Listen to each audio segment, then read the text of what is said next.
Hi hello friends, ಎಲ್ಲರಿಗೂ ನಮಸ್ಕಾರ. ರೇಖಾ ಅಡುಗೆ ಚಾನಲ್ಗೆ ಸ್ವಾಗತ. ಬನ್ನಿ, ಇವತ್ತು ನಾನು ಮಾಡ್ತಾ ಇರೋಂಥ ರೆಸಿಪಿ ಎಲ್ಲರಿಗೂ ಇಷ್ಟವಾಗುವಂಥ ಒಂದು ಎಗ್ ಆಮ್ಲೆಟ್ ಮಾಡೋದು ತೋರಿಸ್ಕೊಡ್ತೀನಿ. ಸೊ ಯಾವಾಗೂ ಒಂದೇ ಥರ ಮಾಡಿ ಬೋರ್ ಆಗಿದ್ರೆ ಈ ರೆಸಿಪಿ ಖಂಡಿತ ಟ್ರೈ ಮಾಡಿ, ನಿಮಗೆಲ್ಲ ಇಷ್ಟ ಆಗುತ್ತೆ. ಯಾಕಂದರೆ ಮನೆಯಲ್ಲಿರುವಂಥ ಒಂದು ಒಗ್ಗರಣೆ ಕಡಾಯಿನಲ್ಲಿ ಮಾಡೋವಂಥ ರೆಸಿಪಿ ಇದು. ತುಂಬಾ ರುಚಿಯಾಗಿರುತ್ತೆ, ಮಾಡೋದು ಸುಲಭನೇ. ಇದು ಯಾವ ರೀತಿ ಮಾಡೋದು, ಇದಕ್ಕೆ ಬೇಕಾಗುವ ಇಂಗ್ರೀಡಿಯೆಂಟ್ಸ್ ನೋಡೋಣ. ಇಲ್ಲಿ ನಾನು ಒಂದು ಮೊಟ್ಟೆ ತೆಗೆದಿಟ್ಕೊಂಡಿದ್ದೀನಿ, ಮತ್ತು ಒಂದು ಹಸಿಮೆಣಸಿನ್ಕಾಯಿನ ಚಿಕ್ಕ ಚಿಕ್ಕದಾಗಿ ಕಟ್ ಮಾಡಿ ಇಟ್ಕೊಂಡಿದ್ದೀನಿ, ಒಂದು ಮೀಡಿಯಮ್ ಸೈಜ್ ಈರುಳ್ಳಿನ ಚಿಕ್ಕ ಚಿಕ್ಕದಾಗಿ ಕಟ್ ಮಾಡಿ ಇಟ್ಕೊಂಡಿದ್ದೀನಿ, ಹಾಗೆ ಸ್ವಲ್ಪ ಕೊತ್ತಂಬರಿ ತೊಳೆದು ಕಟ್ ಮಾಡಿರೋವಂಥದ್ದು. ಇಲ್ಲಿ 1 ಪಿಂಚ್ ಆಫ್ ಪೆಪ್ಪರ್ ಪುಡಿ ತೆಗೆದಿಟ್ಕೊಂಡಿದ್ದೀನಿ, ಅದೇ ಅಳತೆಯಲ್ಲಿ ಅರಿಶಿನ ಪುಡಿನ 1 ಪಿಂಚ್ ಆಫ್ ತಗೊಂಡಿದ್ದೀನಿ. ಸೊ ನಿಮ್ಗೆ ಎಷ್ಟು ಬೇಕು ಅನ್ನೋದನ್ನ ನೋಡಿ ಹಾಕ್ಕೊಳ್ಳಿ. ಹಾಗೆ ರುಚಿಗೆ ತಕ್ಕಷ್ಟು ಉಪ್ಪು ಮತ್ತು ಮಾಡೋದಕ್ಕೆ ಎಣ್ಣೆ. ಈಗ ಯಾವ ರೀತಿ ಮಾಡೋದಂತ ನೋಡೋಣ.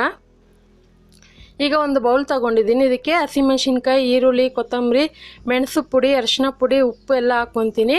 ನಿಮ್ಗೆ ಇನ್ನೂ ಡಿಫ್ರೆಂಟಾಗಿ ಬೇಕು, ಮಕ್ಕಳು ತರಕಾರಿ ತಿನ್ನಲ್ಲ ಅನ್ನೋದಾದರೆ ಇದಕ್ಕೆ ನೀವು ಕ್ಯಾರೆಟ್ನ ತುರಿದ್ಬಿಟ್ಟು ಹಾಕೊಬೋದು, ಎಲೆಕೋಸನ್ನ ಚಿಕ್ಕ ಚಿಕ್ಕದಾಗಿ ಕಟ್ ಮಾಡಿ ಹಾಕೋಬೋದು, ಕ್ಯಾಪ್ಸಿಕಮ್ಮು ಹಾಕೊಬೋದು. ಸೊ ನಿಮ್ಗೆ ಇಷ್ಟವಾಗಿರೋಂಥ ತರಕಾರಿ ಹಾಕ್ಕೊಂಡು ಕೂಡ ಎಗ್ ಆಮ್ಲೆಟ್ ಮಾಡ್ಕೋಬೋದು. ತುಂಬಾ ಡಿಫ್ರೆಂಟಾಗಿ ಟೇಸ್ಟ್ ಚೆನ್ನಾಗಿರುತ್ತೆ. ನಿಮ್ಗೆ ಇನ್ನೂ ಸ್ಪೈಸಸ್ ಆಗಬೇಕಂದ್ರೆ ಡಿಫ್ರೆಂಟ್ ಗರಂ ಮಸಾಲ ಅಥವಾ ಬೇರೆ ಧನಿಯಾ ಪುಡಿ, ಖಾರದ ಪುಡಿ ಹಾಕ್ಕೊಂಡು ಸಹ ಮಾಡ್ಕೊಬೋದು. ಆದರೆ ಇದು ತುಂಬಾ ಸಿಂಪಲಾಗಿ ಮಾಡ್ಕೋಬೋದು. ಅದರಲ್ಲೂ ಬ್ಯಾಚುಲರ್ಗೆ ತುಂಬಾ ಯೂಸ್ಫುಲ್ ರೆಸಿಪಿ ಅಂತಲೇ ಹೇಳ್ಬೋದು.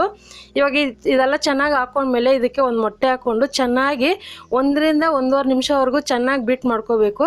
ಈ ಥರ ಸ್ಪೂನಲ್ಲೇ ಬೀಟ್ ಮಾಡೋದ್ರಿಂದ ಏನಾಗುತ್ತೆ ಅಂದರೆ ಆಮ್ಲೆಟು ಚೆನ್ನಾಗಿ ಫ್ಲಫಿಯಾಗಿ ಬರುತ್ತೆ, ಅಂದರೆ ಚೆನ್ನಾಗಿ ಉಬ್ಕೊಳ್ಳುತ್ತೆ, ಸಾಫ್ಟಾಗಿ ತಿನ್ನೋದಕ್ಕೆ ಸೂಪರಾಗಿರುತ್ತೆ.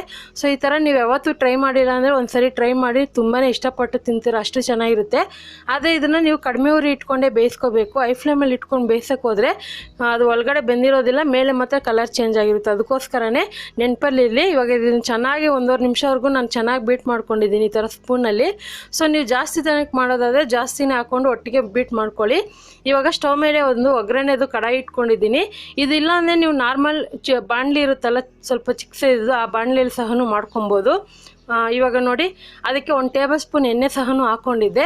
ಎಣ್ಣೆ ಬಿಸಿ ಆದಮೇಲೆ ಸ್ಟವ್ನ ಲೋ ಫ್ಲೇಮಲ್ಲೇ ಇಟ್ಕೊಳ್ಳಿ, ಯಾವುದೇ ಕಾರಣಕ್ಕೂ ಐ ಫ್ಲೇಮಲ್ಲಿ ಇಟ್ಕೋಬೇಡಿ.